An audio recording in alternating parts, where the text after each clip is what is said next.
우리 사도행전 2장 42절부터 47절에 있는 말씀, 우리 좀 며칠 동안 계속 사도행전 2장의 말씀을 나누고 있는데요. 다 함께 일어나셔서 하나님의 말씀 같이 받들어 읽겠습니다. 사도행전 2장 42절부터 47절에 있는 말씀, 우리 한 목소리로 우리 받들어 읽겠습니다. 시작. 그들이 사도들의 가르침을 받아 서로 교제하고 떡을 떼며 오로지 기도하기를 힘쓰니라. 사람마다 두려워하는데 사도들로 말미암아 기사와 표적이 많이 나타나니 믿는 사람이 다 함께 있어 모든 물건을 서로 통용하고 또 재산과 소유를 팔아 각 사람의 필요를 따라 나눠주며 날마다 마음을 같이하여 성전에 모이기를 힘쓰고 집에서 떡을 떼며 기쁨과 순전한 마음으로 음식을 먹고 하나님을 찬미하며 또 온 백성에게 칭송을 받으니 주께서 구원받는 사람을 날마다 더하게 하시니라. 아멘. 하나님 감사합니다.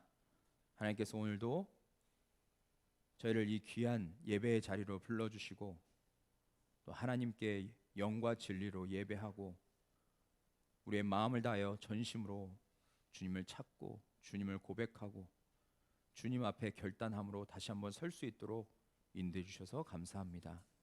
하나님, 함께 세워가는 교회를 하나님께서 세우셨을 때 많은 교회들처럼 그냥 이 땅에 존재하는 교회가 아니라 성령님께서 다스리시고 운행하시고 역사하셔서 정말 하나님을 하나님 되게 하고 복음을 복음 되게 하는 교회로 세우시기 위하여 이 공동체를 부르신 줄 믿습니다. 하나님, 오늘도 우리가 다시 한번 말씀에 집중하며 또 성령님께서 바라시는 교회가 어떤 교회인지를 깨닫고 하나님, 우리 안에 여러 가지 허물과 죄악과 또 하나님 앞에 설 수 없는 그런 부족한 부분들이 있다면 하나님, 그 부분을 주님 회복시켜 주시고 깨끗이 치유하여 주셔서 정말 주님이 십자가에서 그토록 바라셨던 그 교회의 영광을 회복하고 하나님이 기뻐하시는 교회의 모습으로 우리가 마지막까지 하나님을 찬양하고 높이는 그런 은혜를 허락하여 주옵소서. 이 시간 말씀을 전하는 부족한 종을 십자가 뒤에 감춰주시고 오직 하나님의 능력과 하나님의 생명만이 드러나는 귀하고 복된 시간 될 수 있도록 인도하여 주옵소서. 이름으로 간절했습니다. 아멘. 자리에 착석해 주시기 바랍니다. 요즘 많은 교회들이 이 땅에 존재합니다. 근데 어떤 날 사역자들과 함께 교제를 하다가 사역자들이 이런 이야기를 하는 것을 듣게 되었습니다. 요즘 교회 안에는 성령님이 없어도 교회가 돌아갈 수 있다라고 생각하는 사람들이 참 많은 것 같다라는 이야기를 하는 것을 들었습니다. 여러분, 성령님이 없어도 교회가 잘 돌아간다, 이것은 무엇을 말하고 있는 것일까요? 교회는 예수 그리스도가 머리시고 그 주님께서 우리에게 보내주신 성령님의 그 권능을 힘입을 때 공동체는 공동체 되고 교회는 교회 모습을 회복할 수 있는데, 성령님이 없어도 그 교회가 갈 수 있다라는 것은, 아무 문제 없이 갈 수 있다는 것은 하나님이 없어도 교회의 모습이 괜찮다라는 것을 말하는 것이 아니겠습니까? 사람이 모든 것을 너무나도 철저하게 계획하고 준비했기 때문에 성령님께서 개입하실 공간이 없다는 것을 말하는 것이 아니겠습니까? 그래서 많은 사람들은 성령님이 필요 없다고, 성령님 계시지 않아도 교회는 돌아갈 수 있다라고 그렇게 생각하는 것 같습니다. 저는 이러한 씁쓸한 이야기를 들으면서 한국 교회 현 주소를 보게 됩니다. 그리고 지금 우리 교회의 모습을 보게 되죠.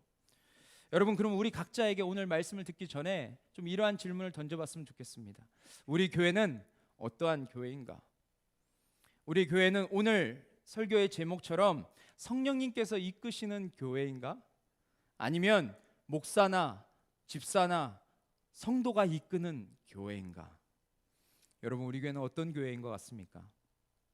다른 교회 말고 지금 우리 교회는 어떤 교회입니까? 우리는 우리 교회의 모습을 정확하게 볼 수 있어야 합니다.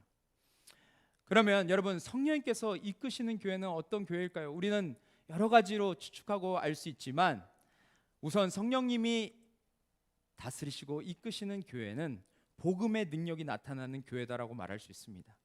세상 사람들은 또 도저히 이해할 수 없는 일들이 일어나는 그런 교회, 또 세상에서는 기대할 수 없는 능력이 계속해서 펼쳐지는 교회, 또 그러한 성령님의 능력을 통해서 영혼들이 끊임없이 변화되는 그런 교회, 그런 교회가 성령님이 역사하실 때만 변화될 수 있는 교회의 모습이 아닐까라는 생각이 듭니다. 그래서 성령님께서 함께 하시면 어떤 변화가 있냐면 성령의 열매가 계속해서 그 교회 가운데 나타남을 우리는 알 수 있는 것이죠. 그럼 여러분, 복음을 듣고 회개와 믿음으로 반응하여서 성령님을 선물로 받은 자들을 통해 어떤 교회, 어떤 공동체가 세워집니까? 초대교회의 특징을 보면 우리가 42절에 보면 초대교회의 특징을 우리가 알 수 있습니다. 우리 같이 다시 한번 읽겠습니다. 시작. 그들이 사도의 가르침을 받아 서로 교제하고 떡을 떼며 오로지 기도하기를 힘쓰니라. 아멘. 이것이 복음을 통해 성령님의 이끄심을 받은 성도들에게 나타나는 모습이었다라고 우리는 알고 있습니다. 그러면 조금 더 들어가서 이 네 가지를 통해서 성령님이 이끄시는 교회를 오늘 좀 나누기 원하는데, 특별히 좀 세 가지로 좀 나누기를 원합니다. 첫 번째는 성령님이 이끄시는 교회는 어떤 교회인가? 사도의 가르침을 받아 복음의 능력을 경험하는 그런 교회, 그런 공동체임을 우리는 성경을 통해서 볼 수 있습니다. 본문 43절에 보면 이렇게 설명합니다.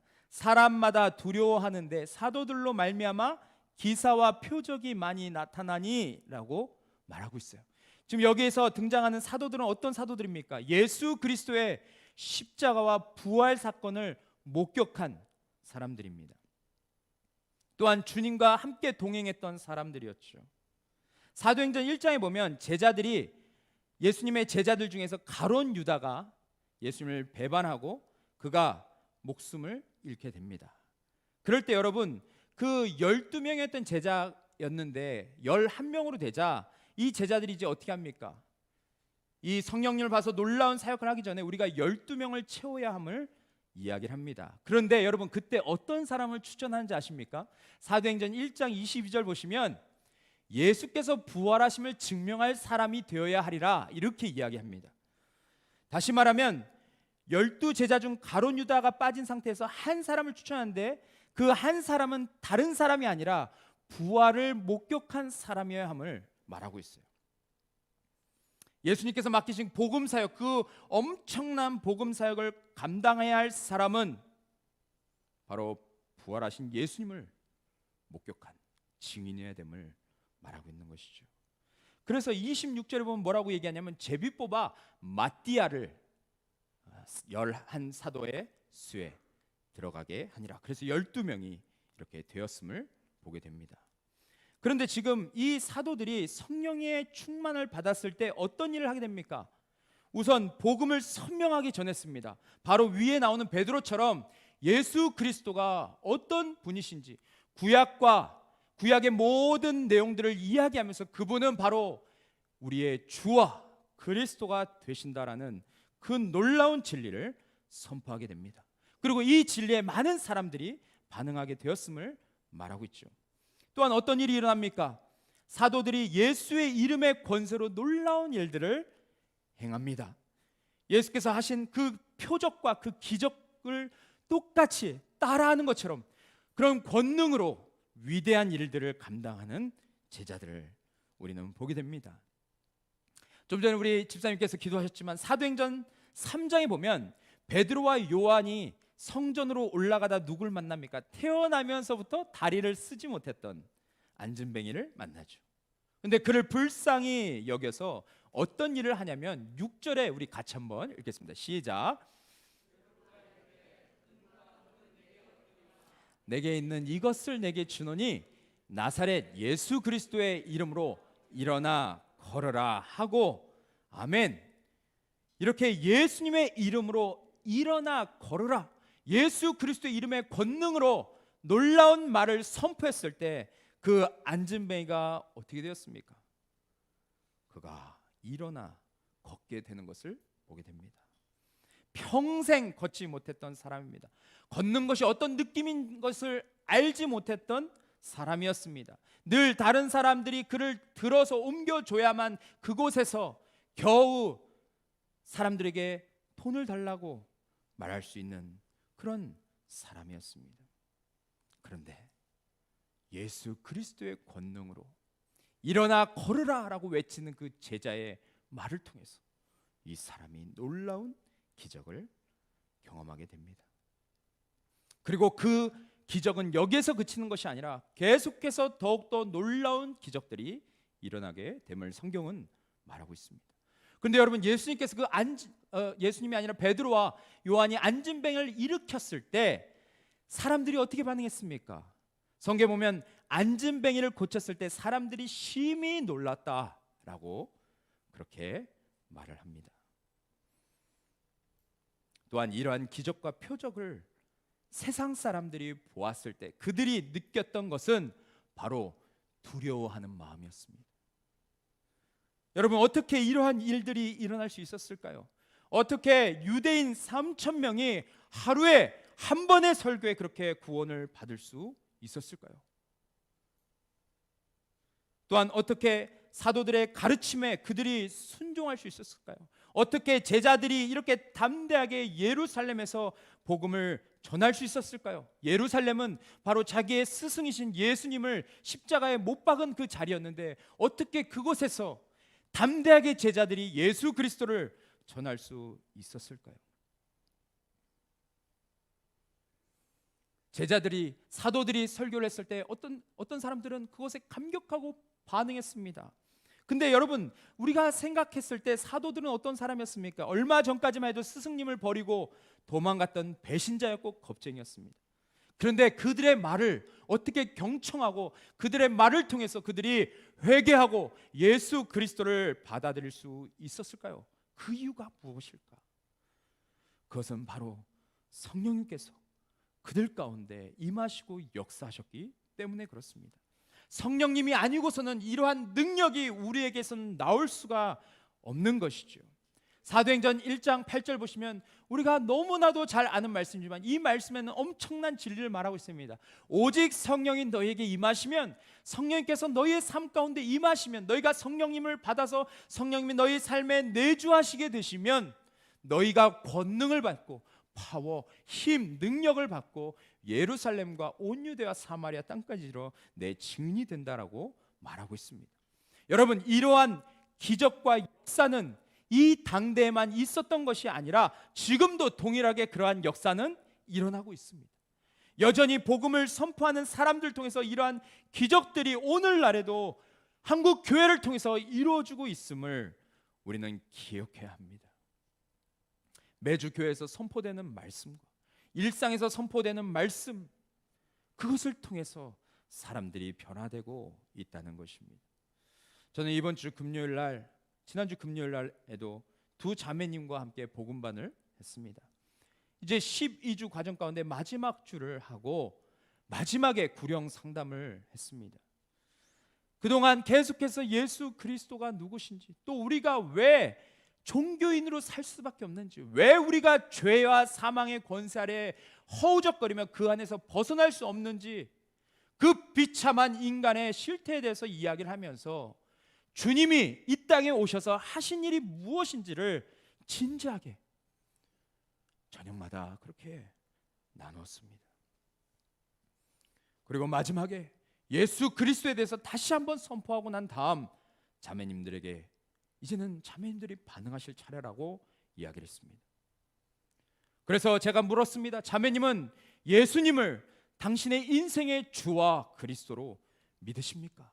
정말 자매님은 과거에 내 죄, 내가 하나님을 내 인생에서 끊어내고 내가 주인 돼서 내 마음대로 살았던 그 죄를 회개하고 진짜 예수 그리스도를 자매님의 삶의 왕과 주인으로, 또한 유일한 내 삶의 구원자로 그렇게 받아들이시겠습니까?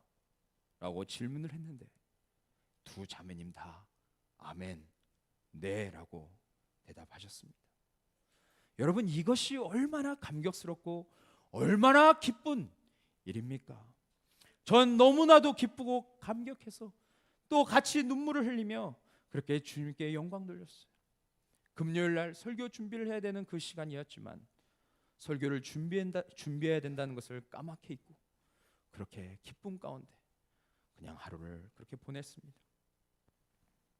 정말 안진뱅이가 다시 걷게 되었을 때 성전에서 방방 뛰고 기뻐했던 그 기쁨이 제 안에 가득 차는 것을 제가 느낄 수 있었습니다. 여러분, 어떻게 이러한 일이 일어났을까요? 어떻게 이러한 기적이 지금 이 시대 가운데서도 일어날 수 있는 것일까요?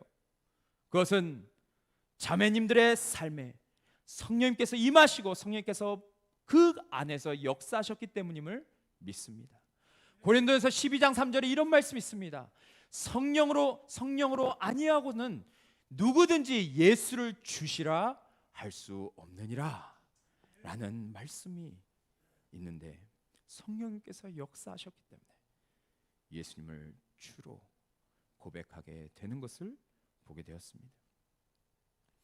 지금도 성령님은 말씀을 전하는 자들을 통하여서 이러한 역사를 계속해서 이루어 가십니다.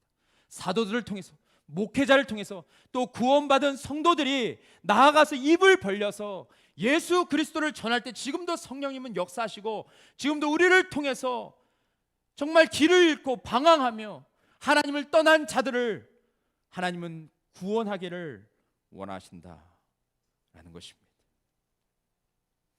또한 교회가, 성도가 하나님의 말씀을 액면 그대로 받고 그 말씀에 순종하며 살아간다면 초대교회와 같은 역사가 지금도 일어나게 됨을 여러분 믿으시기 바랍니다.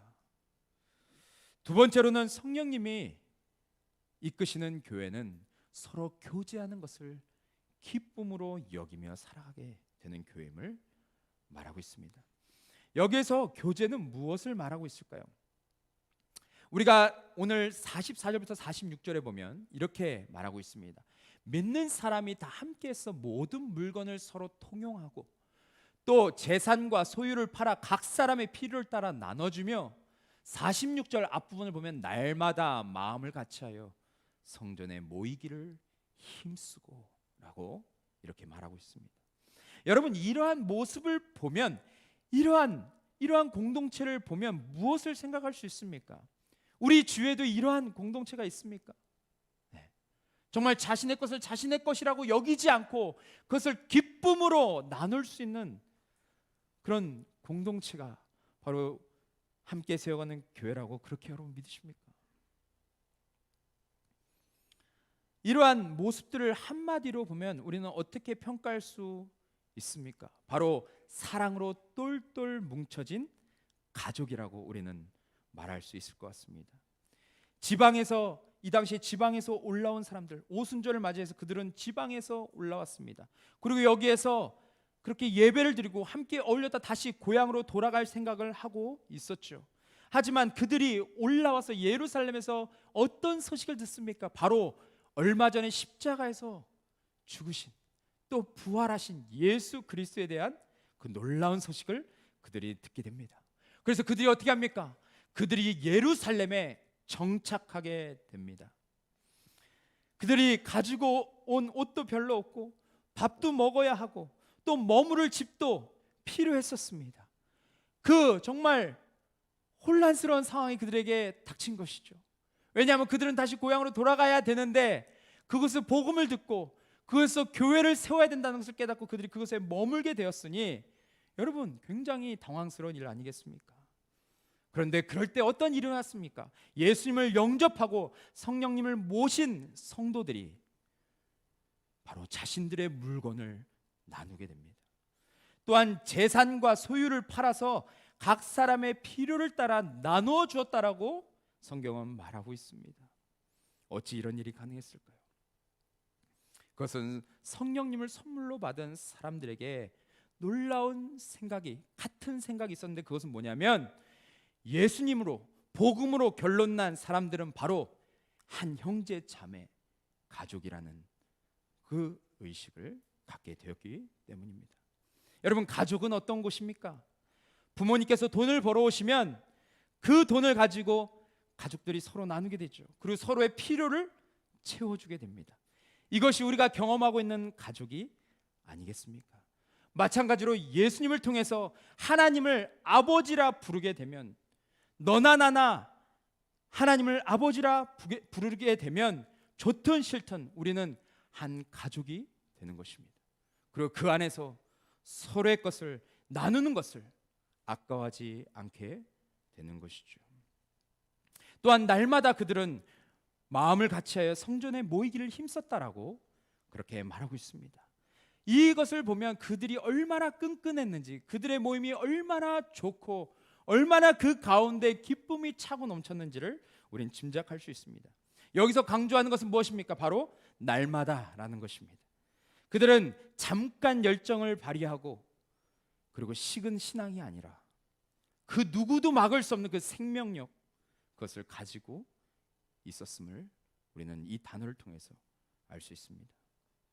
다시 말해서 이들은 사랑하는 척하면서 모이는 그런 사람들이 아니라 요즘 말로 찐 사랑, 진짜 사랑으로 하나 된 공동체였음을 우리는 알 수 있는 것이죠. 그래서 나중에 세상 사람들은 이들의 모습을 보면서 감탄할 수 있었던 것입니다.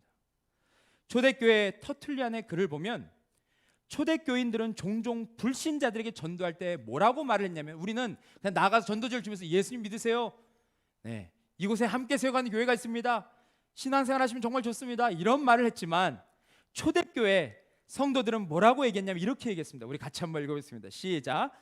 당신들인 그리스도인들처럼. 네, 대단한 용기 아닙니까? 네, 지금 나가서 우리가 이렇게 말을 해야 되는데 이렇게 말하면 세상 사람들이 뭐라고 얘기할지 참 두렵죠. 그런데 여러분, 이렇게 말을 하면서 전도를 시작했다라는 것이죠. 이것은 무엇을 말하고 있습니까? 그 초대교회 성도들이 그들의 사랑이 어마어마했음을 말하고 있습니다. 그것은 교회 안에 있는 성도들만 느끼는 사랑이 아니라 세상 사람들도 그 교회 성도들이 정말 다르구나, 저들은 정말 진짜 사랑을 아는 사람들이구나, 우리가 사랑을 경험하기 위해서는 지금 이 세상에서는 상담사를 찾아가고 심리치료사를 찾아가고 그렇지만 그게 아니라 교회 가면 진짜 사랑이 있구나, 그들은 그것을 알았다라는 것입니다. 그런데 여러분, 좀 우리의 모습을 좀 보았으면 좋겠습니다. 지금 우리에게는 여러분 이러한 아름다운 모습이 우리에게 있습니까? 우리에겐 정말 이러한 사랑이 있습니까?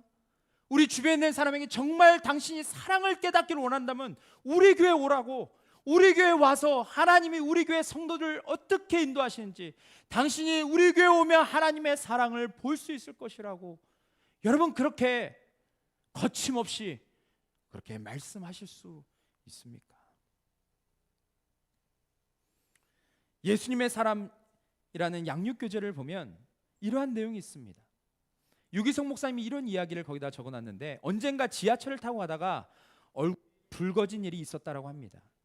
두 명의 승객이 큰 소리로 싸우고 있었는데 보다 못한 할아버지가 그들을 향해서 이렇게 호통을 쳤습니다. 왜 여기서 싸우는 거야? 여기가 교회인 줄 알아? 라고 말했다라는 것이죠. 여러분, 이런 이야기를 들을 때 여러분 어떤 생각이 드십니까?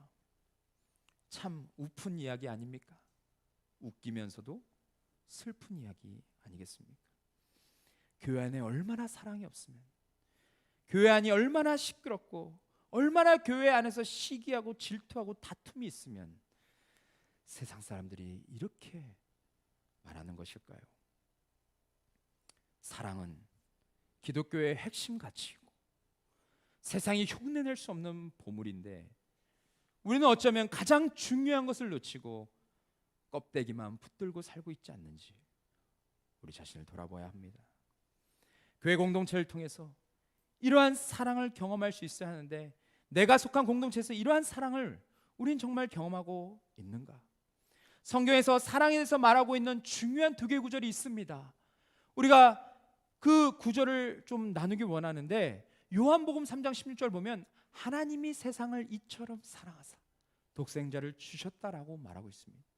그런데 이것과 쌍둥이 말씀이 있습니다. 어떤 것이냐면 바로 요한일서 3장 16절입니다.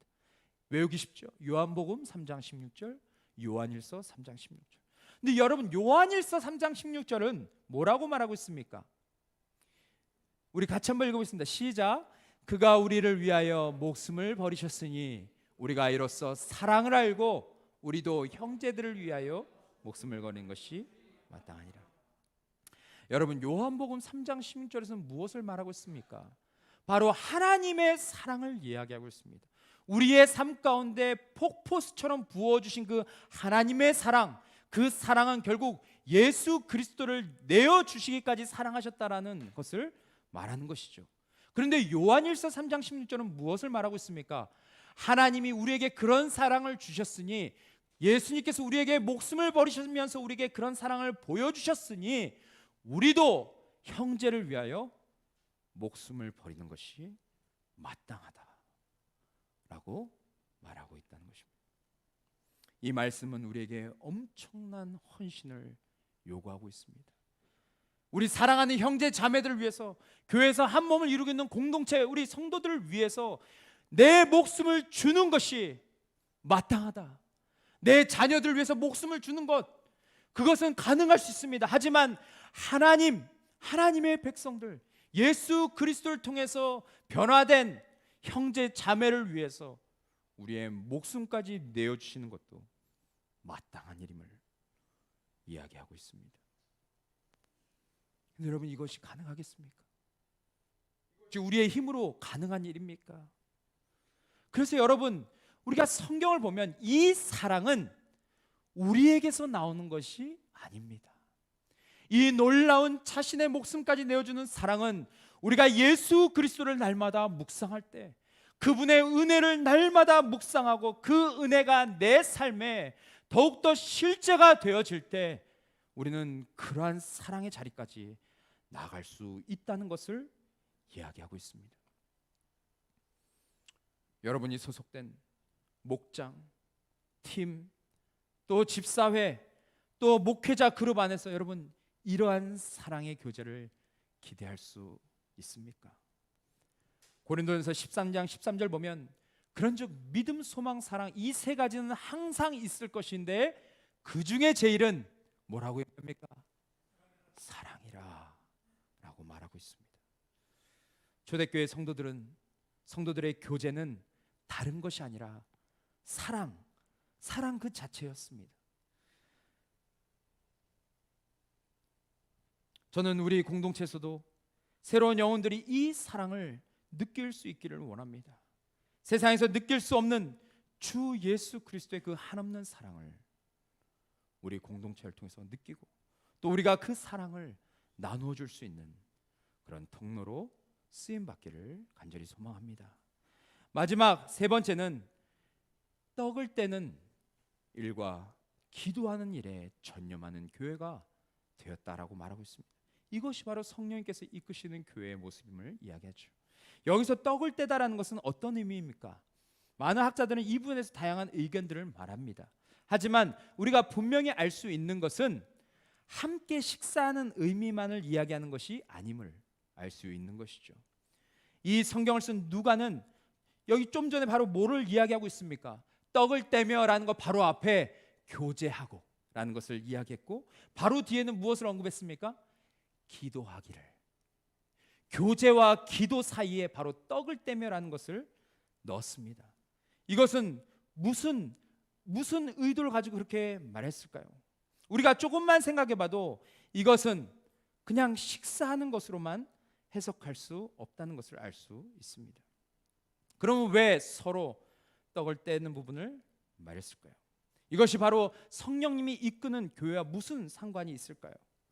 여기서 떡을 뗀다는 것은 우리가 짐작한 것처럼 우리는 한 가족이라는 것입니다. 서로 생긴 것이 다르고 직업이 다르고 많은 부분에서 다르지만 가족이 될 수 있음을, 우리가 한 가족임을 말하는 것이죠. 그리고 우리가 한 가족이 될 수 있었던 이유도 바로 예수 그리스도 때문임을 이야기하고 있습니다. 그분의 몸이 찢겨지시고 피를 흘리심으로 우리가 하나님의 자녀가 될 수 있었음을 강조하는 거예요. 루돌프 오토라는 사람이 이런 말을 했습니다. 떡을 떼는 것이 사소한 것이지만 이것은 다음과 같은 사실을 암시한다라고 말했어요. 그러면서 이런 말을 했습니다. 즉 이것은, 떡을 떼는 것은 축하의 중대한 요소였다. 그러면서 뭐라고 얘기했냐면, 그러나 그것은 떼어진 떡이 죽음 가운데서 찢긴 그리스도의 몸에 대한 표시가 될 때에만 중대한 의미를 갖는 행동이 될 수 있었다라고 이렇게 말했어요. 다시 말해서 떼어진 떡이 예수님과 연결될 때 그것이 놀라운 의미를 갖게 되었다라는 것입니다. 예수님은 이런 말씀하셨어요. 마가복음 14장 22절 보시면 우리 같이 한번 읽겠습니다. 시작.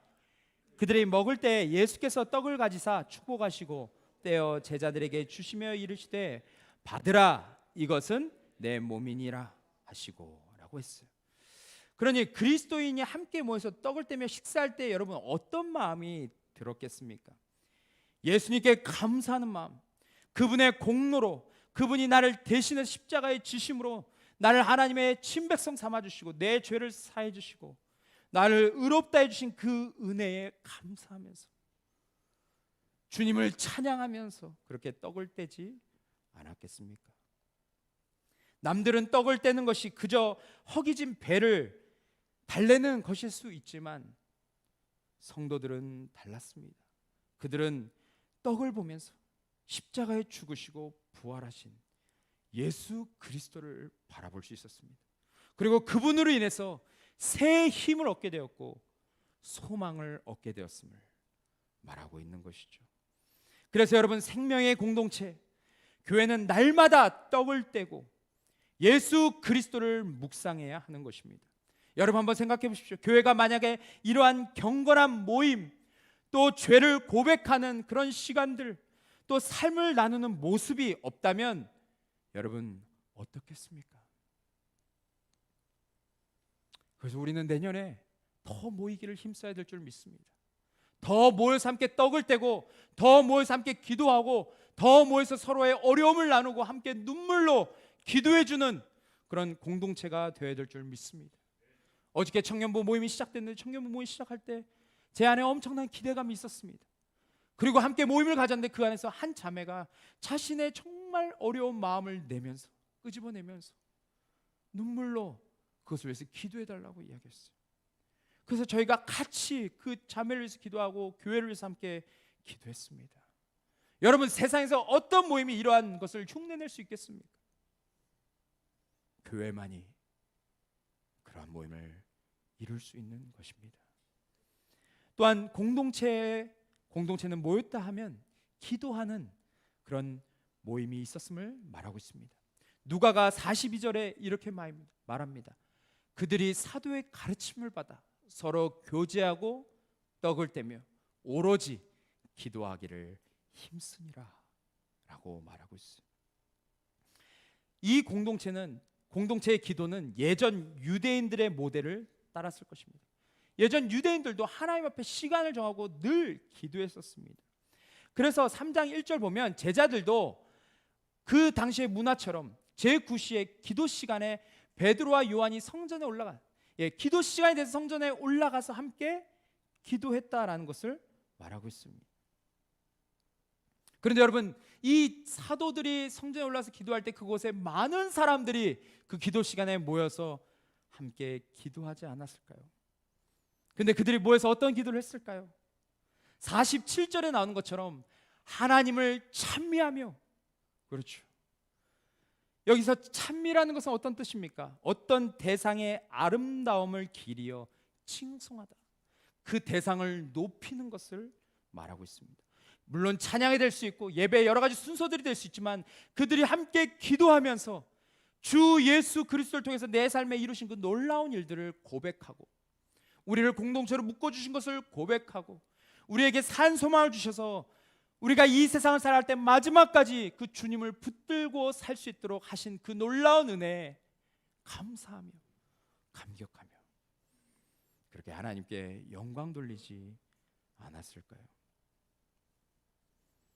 그들의 기도를 통해서 공동체는 분명히 영적으로 세워지게 되었을 것이고 하나님의 엄청난 능력을 경험하게 되었을 것입니다. 우리는 사도행전을 잘 보면 여러분 기도와 항상 성령님은 연결이 되어 있음을 보게 됩니다. 예수님은 사도행전 1장 4절부터 5절까지 이렇게 이야기합니다. 우리 같이 한번 읽겠습니다. 시작. 예루살렘을 떠나지 말고 내게서 들은 바 아버지께서 약속하신 것을 기다리라. 요한은 물로 침례를 베풀었으나 너희는 몇 날이 못되어 성령으로 침례를 받으리라. 그렇죠. 예수님께서 승천하시기 전에 제자들에게 분명히 얘기하셨어요. 너희들은 예루살렘에 기다려서 내가 보내줄 그 성령을 받으라 라고 말씀하셨죠. 그리고 제자들은 성령님이 오시기까지 어떻게 하고 있었습니까? 그들은 13절과 14절 보면 이렇게 말합니다. 들어가 그들이 유하는 다락방으로 올라가니 베드로, 요한, 야고보, 안드레와 빌립, 도마와 바돌로메, 마테와 및 알페오와 아들 야고보, 셀롯인 시몬, 야고보의 아들 유다가 다 거기에 있어 여자들과 예수의 어머니 마리아와 예수의 아우들과 더불어 마음을 같이하여 뭘 했습니까? 오로지 기도에 힘쓰더라 라고 말했습니다. 잘 보십시오. 항상 여러분 기독교의 역사를 보면 성령님의 역사는 항상 그냥 이루어지는 것이 아니라 기도하는 자리를 통해서 이루어졌음을 보게 됩니다. 기도하는 사람의 숫자와 상관없이 기도하는 자들이 모인 그곳에서 성령님은 반드시 역사하심을 우리는 보게 되는 것이죠. 그런데 여러분 사도들이 어떤 기도를 지금 드리고 있습니까? 그들이 어떤 기도를 드렸겠습니까? 그들의 기도는 오직 예수 그리스도께 집중된 기도였습니다. 또한 그들을 풍성한 삶으로 나아갈 수 있도록 도와달라는 그런 간청의 기도였음을 오늘 볼 수 있습니다. 주님께서 하신 말씀대로 모든 것이 이루어질 것을 믿고 기도했다라는 것이죠. 그리고 말씀대로 성령님이 이 땅에 오셨고 제자들은 그 능력을 힘입어서 담대히 복음을 전했어요. 또한 그들이 전한 복음을 통해서 아름다운 교회가 세워지게 됩니다. 이러한 모습은 지금도 변함이 없죠. 이 땅의 교회가 아름답게 세워지길 원하고 우리 교회 함께 세워가는 교회가 초대교회 같은 그런 교회가 되길 여러분 정말 원하십니까? 그렇다면 오늘 말씀처럼 우리가 함께 모여서 떡을 떼고 기도하기를 힘쓰는 성도들이 되기를 간절히 원합니다. 지금도 성령님은 예수 그리스도를 주요 그리스도로 고백하는 우리를 통해서 이 놀라운 일들을 이루기를 원하십니다. 우리는 이러한 부분을 통해서 예수님과 제자들이 그러했듯이 교회는 세상과는 다른 가치관으로 사는 공동체임을 함께 살펴보았습니다. 지금 코로나19로 인해서 교회는 점점 더 약해지고 있는 것 같습니다. 모이기를 힘쓰지 못하고 모일 때 세상 사람들의 눈치를 보며 그렇게 모이게 되죠. 하지만 성령님은 지금도 우리를 통해서 떡이 떼어지고 기도의 불이 꺼지지 않기를 원하십니다. 그러니 여러분 모이기를 힘쓰시기 바랍니다. 또한 모여서 함께 주님을 나누고 기도에 힘쓰는 여러분과 제가 되기를 바랍니다. 2020년도에 우리가 이 일을 잘 준행하지 못했다면 2021년도에는 더 우리가 시간을 내고 더 함께 모여서 정말 교회가 어떤 것인지 세상에 밝히 보여주는 그런 삶을 살기를 원합니다. 그리고 이렇게 변함없이 그리스도께 집중되어 살아가는 우리의 모습을 통해서 47절 보면 세상 사람들이 어떻게 했다고 말하고 있습니까? 하나님을 찬미하며 또 온 백성에게 칭송을 받으니 라고 말하고 있어요. 그러면서 뭐라고 얘기합니까? 주께서 구원받는 사람을 날마다 더하게 하시니라. 이들이 성령님의 이끄심에 순종하게 됐을 때 세상이 그들을 칭송하게 됩니다. 또한 교회는 구원받은 사람들이 날마다 더해지는 은혜를 경험하게 되었다라고 말합니다. 지금 한국 교회는 세상으로부터 여러 가지 지탄을 받고 거기서 벗어나기 위해서 몸부림을 치고 있습니다. 그런데 우리가 이 세상에서 벗어나기를 원한다면 다른 것에 눈을 돌리기보다, 우리가 뭔가 좀 더 세상이 원하는 것을 해주고 그렇게 하기보다 우리가 지금 해야 될 것은 기본에 충실한 삶을 살아야 된다라는 것입니다. 제가 좋아하는 운동 중에 하나는 테니스인데, 테니스를 칠 때 여러분, 많은 사람들이 공을 저렇게 던져주면 그것을 여러 번 반복해서 칩니다. 근데 그렇게 반복해서 치는 이유, 그것이 굉장히 힘들고 지루하고 따분하지만 그 일을 반복해서 하는 이유가 있습니다. 그것은 시합을 하기 위해서예요. 시합을 잘하기 위해서. 그리고 잘 치는 사람들도 저 공을 던져서 연습하는 저것을 가끔씩 합니다. 왜냐하면 자기의 그 주 무기가 시합 때 잘 나오게 하기 위해서 그렇습니다. 시합 때 그 한 번이라도 그것을 잘 사용하기 위해서 끊임없이 땀을 흘리면서 연습을 합니다. 그런데 우리도 마찬가지죠.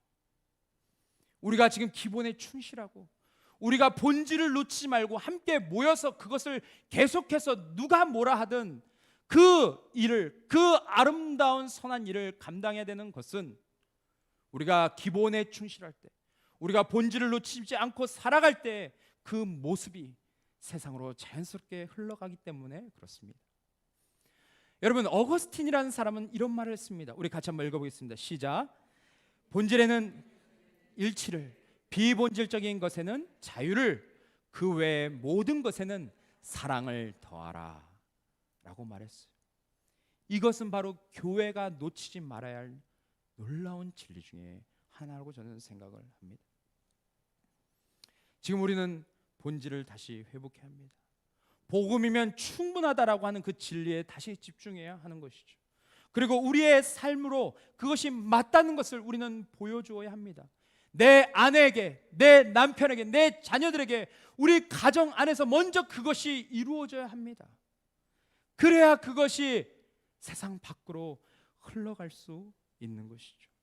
또한 본질적인 것이 아니라면, 다시 말해서 목숨을 걸지 않아도 되는 것이라면, 그 비본질적인 것에는 우리가 자유를 누려야 합니다. 비본질적인 것에 너무 많은 에너지를 쏟지 말아야 하는 것이죠. 그런데 그러지 않아도 되는 것을 소비하고 또 에너지를 낭비하고 또 상처받는 성도들이 많이 있습니다. 근데 우리가 진짜 중요하게 생각해야 할 것은 본질입니다. 본질에 물타는 것은 우리가 목숨을 걸고 그것을 막아야 되지만, 비본질적인 것에는 자유를 누릴 수 있어야 되는 것이죠. 마지막에 이 모든 것에는 무엇을 더하라고 말하고 있습니까? 바로 사랑을 더하라고 말하고 있습니다. 본질적인 것이든 비본질적인 것이든 모든 것에서 사랑이 빠지면 여러분, 아무런 소용이 없는 것입니다. 우리가 아무리 위대한 일을 했든, 아무리 위대한 사역을 감당했든, 우리가 교회를 아무리 아름답게 잘 세웠건, 이 교회를 우리가 잘 지켰건, 그것이 중요한 게 아니라 그 교회 안에 사랑이 없으면 여러분, 그 교회는 아무것도 아니다라는 것입니다. 저는 우리 교회가 이 땅에 정말 다른 교회들처럼 정말 교회의 참 모습을 회복하는 교회가 되었으면 좋겠습니다. 초대교회가 그랬듯이 세상 사람들이 교회를 칭송하고 날마다 구원받는 분들이 더해진 역사가 우리 교회 가운데서 계속 이루어지기를 소망합니다. 성령님께서 우리 교회를 불쌍히 여기시고 성령님께서 우리 교회를 온전히 이끌어 주셔서 초대교회에 나타났던 그 역사가 동일하게도 2020년 가운데, 2021년 가운데 우리 교회를 통해서 세상에 드러나는 그런 은혜가 있기를 진심으로 소망합니다. 우리 함께 찬양하시고 기도하며 나아갔으면 좋겠습니다.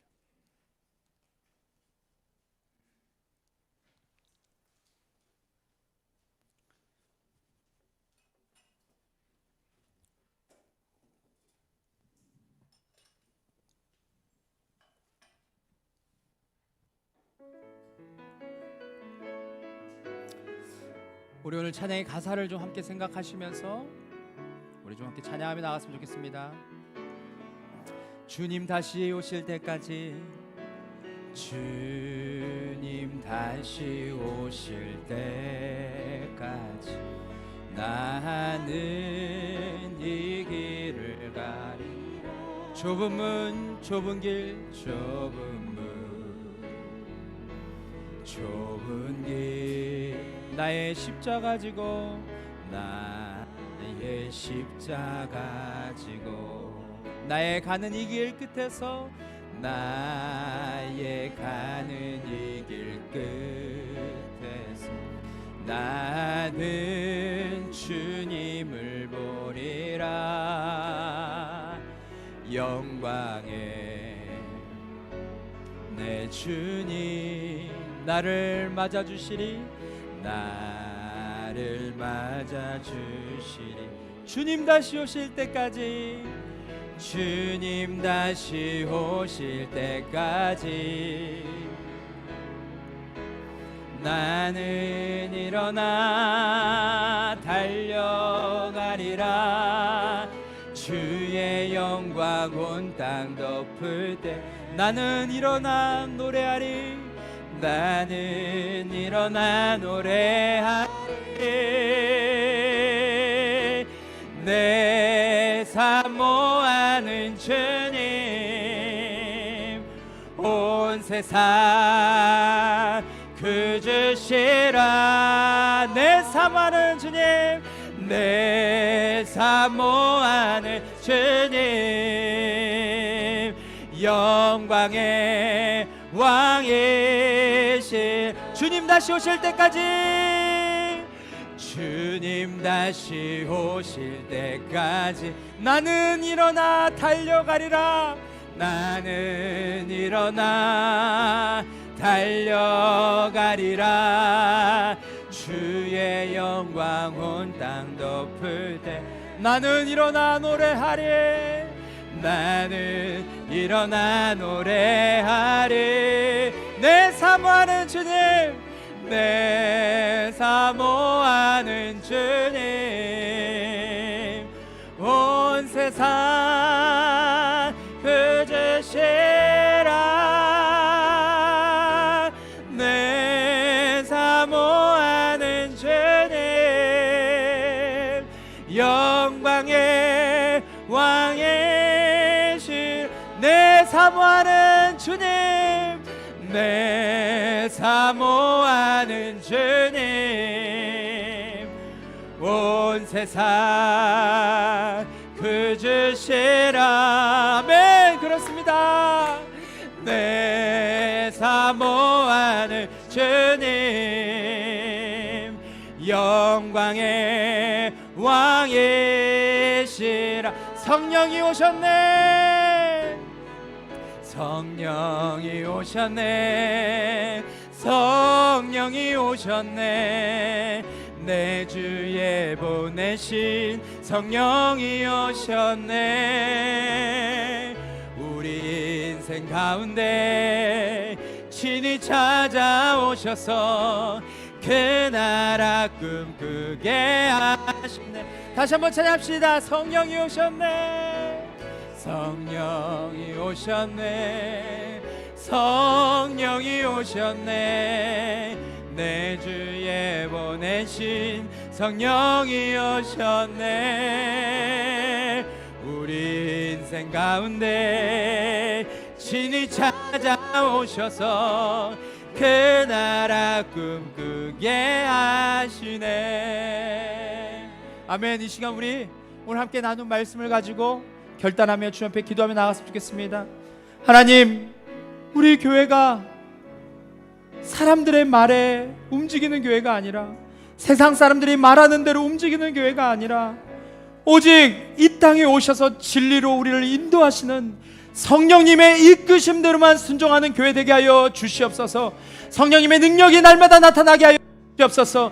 성령님의 역사로 구원받는 영혼들이 계속해서 늘어나게 하여 주시옵소서. 날마다 자신의 죄를 주님 앞에 회개하고 돌아서는 영혼들이 늘어나게 하여 주시옵소서.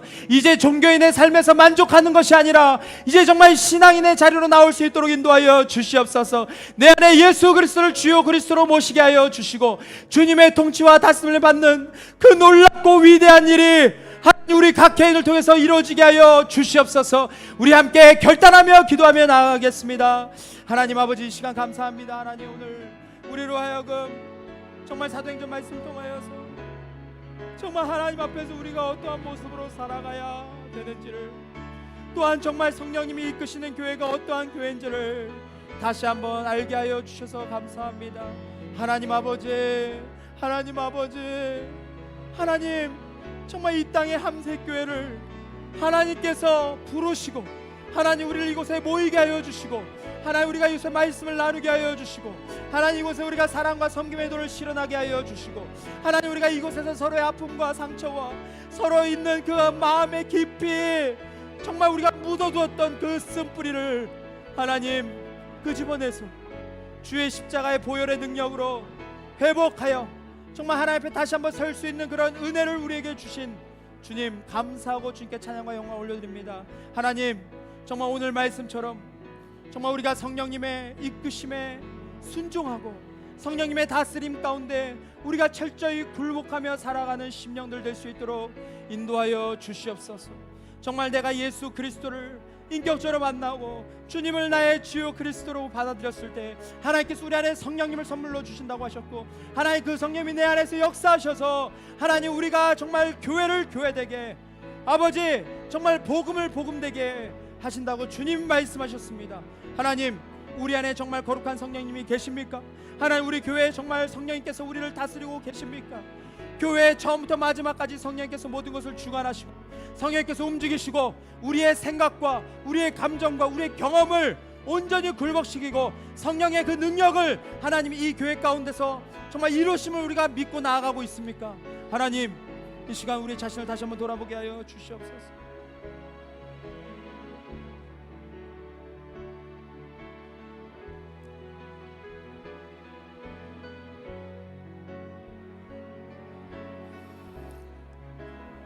우리 이 시간 한 가지를 위해서 더 기도하기 원합니다.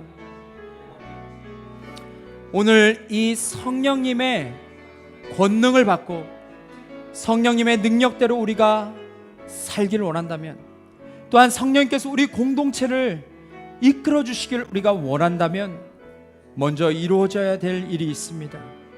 그것은 바로 내가 예수님을 만나야 됩니다. 내가 예수님을 영접하고 참된 회개와 믿음으로 주님 앞에 나아갈 때 하나님은 우리에게 성령님을 주신다고 말씀하셨습니다. 주님, 우리 안에 진정한 회개가 있게 하여 주시고 오늘도 예수 그리스도를 온전히 믿는 믿음을 허락하여 주시옵소서. 거짓된 믿음, 헛된 믿음, 가짜 신앙생활이 아니라 정말 예수 그리스도를 만나서 성령님이 내주하심을 경험케 하여 주시고, 그러한 성도들이 한 사람 한 사람이 있을 때 하나님, 우리 교회가 하나님이 이끄시는 교회, 성령님이 운행하시고 다스리는 교회가 될 줄 믿습니다. 하나님, 그런 성도들이 이곳에 차고 넘칠 수 있도록 도와주시옵소서. 저번 주에 두 영혼이 예수 그리스도를 영접하고 새로운 삶을 시작한 것처럼 하나님, 그런 은혜가 우리 교회 가운데 계속해서 이루어질 수 있도록 하나님 도와주시옵소서. 우리 그렇게 간절히 다시 한번 기도하며 나아가겠습니다. 하나님 아버지, 이 시간 다시 한번 기도하기 원하는 것은 오 성령님이시여, 오 성령님이시여, 우리 삶 가운데 임하여 주시고 성령님께서 우리 삶 가운데 내주하여 주셔서 정말 우리가 죄를 회개하고 주님 앞에 온전한 믿음으로 날마다 설 수 있도록 하나님 인도하여 주시옵소서. 하나님 아버지, 정말 예수 그리스도를 인격적으로 만나지 못하고 내가 주님을 믿는 것이지 믿지 않는 것이지 혼란스러워하며 그렇게 살아가고 있는 성도들이 있다면, 그런 지체가 있다면 하나님, 오늘 이 말씀을 통해서 다시 한번 십자가 앞에 서게 하여 주시고 십자가를 통과하게 하여 주시고 예수 그리스도를 만나는 은혜를 허락하여 주시옵소서. 그래서 성령님을 모셔서 성령님의 내주하심을 경험하고 그 성령님께서 나를 다스리시고 운행하시고 진리의 길로 인도하시고 예수님께서 이 땅 가운데 하셨던 말씀들을 아버지 우리가 실천하며 살아가는 그 놀라운 은혜를 허락하여 주시옵소서. 성령님이 인도하시지 않으면 우리가 사도들의 가르침을 받습니다. 성령님께서 인도하시지 아니하면 우리는 서로 사랑의 교제를 나눌 수 없습니다. 성령님이 인도하시지 않으면 우리는 떡을 뗄 수 없고 기도하기를 힘쓸 수 없는 존재임을 주님 너무나도 잘 아시지 않습니까? 하나님, 오늘 이 말씀 가운데 정말 우리의 생각과 우리의 감정을 굴복시켜서 주님의 도우심을 구하는 자리 되게 하여 주시옵소서. 오늘 이 자리를 통해서 예수님을 만나는 은혜가 있게 하여 주시옵소서. 나를 위해서 십자가 죽고 부활하신 예수 그리스도, 또한 정말 그 주님으로 말미암아 우리가 성령님을 받게 되었는데, 그 성령님의 인도하심으로 말미암아 지금도 전 세계 가운데, 지금도 핍박받는 나라들 가운데 수많은 영혼들이 예수를 주요 그리스도로 고백하며 주님 그 엄청난 믿음과 열정을 가지고 살아가는 것을 우리가 보게 됩니다. 하나님, 우리 공동체 가운데도 그러한 은혜가 끊이지 않게 하여 주십시오. 날마다 이곳을 통해서 예수님을 믿는 자들이 늘어나게 하여 주십시오. 세상 사람들이 교회를 칭송하는데 하나님, 우리가 그렇게 쓰임받게 하여 주십시오. 하나님, 날마다 이곳에 새로운 영혼들이 더해지고 새로운 영혼들이 구원받고 새로운 영혼들이 예수 그리스도 앞에 굴복하는 놀라운 은혜가 하나님 계속해서 이루어지게 하여 주십시오. 주님, 우리 교회가 그렇게 되길 원합니다.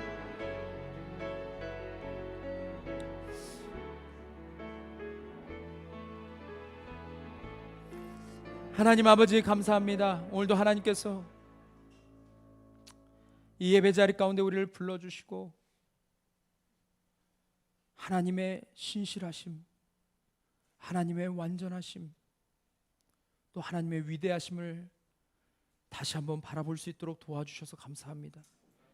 예수님 믿고도 우리가 잘못된 길로 갈까봐 주님께서 우리 안에 거룩한 하나님이신 성령님을 보내주시고 그 성령님께서 인도하시는 대로 하루하루 이 고난의 삶 속에서, 이 고난과 역경이 끊이지 않는 이 세상 속에서 믿음을 지키며 살아갈 수 있도록 하나님 우리를 인도해 주셔서 감사합니다. 하나님, 우리가 이 시간 주님 앞에 간절히 기도하기 원하는 것은 오늘 이 말씀이 우리 삶의 실제가 되기 위하여 먼저 예수 그리스도를 만나는 은혜가 우리의 삶에 매일 이루어질 수 있도록 도와주시옵소서.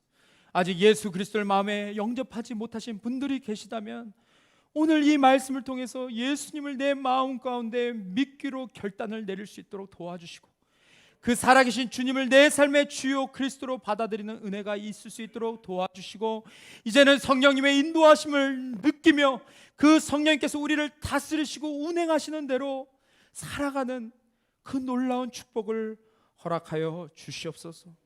또한 우리 사랑하는 성도님들, 주님 날마다 그 성령님과 동행하는 삶을 살 수 있을 뿐만 아니라 이 교회를 주님께 의탁하며 주님께서 다스리시는 대로 이 교회가 아름답게 세워질 수 있도록 날마다 모이고 날마다 기도하고 날마다 주님께 엎드려지는 그런 귀한 성도의 삶을 우리가 살아갈 수 있도록 도와주시옵소서.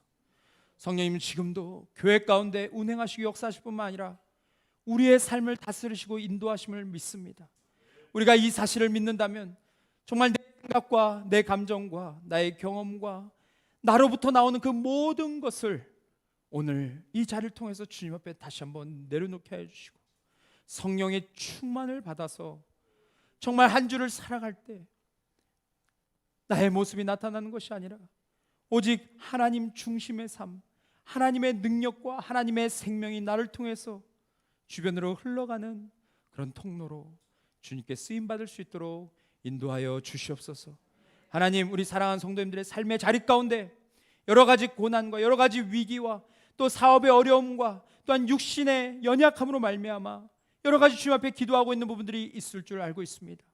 그때마다 성령님께서 그 마음 가운데 주님의 능력으로 그 마음을 잠재워 주시고 그 마음을 평안케 하여 주시고 날마다 주님을 향한 소망으로 새로운 힘을 얻고 독수리가 날개쳐 오르듯이 새 힘을 얻어 그 힘으로 이 세상을 넉넉히 이겨내는 그리스도인의 삶을 살아갈 수 있도록 하나님 축복하여 주시옵소서. 한 주의 삶을 주님께 온전히 의뢰하고 예수님의 이름 받들어 간절히 기도했습니다. 아멘. 아멘.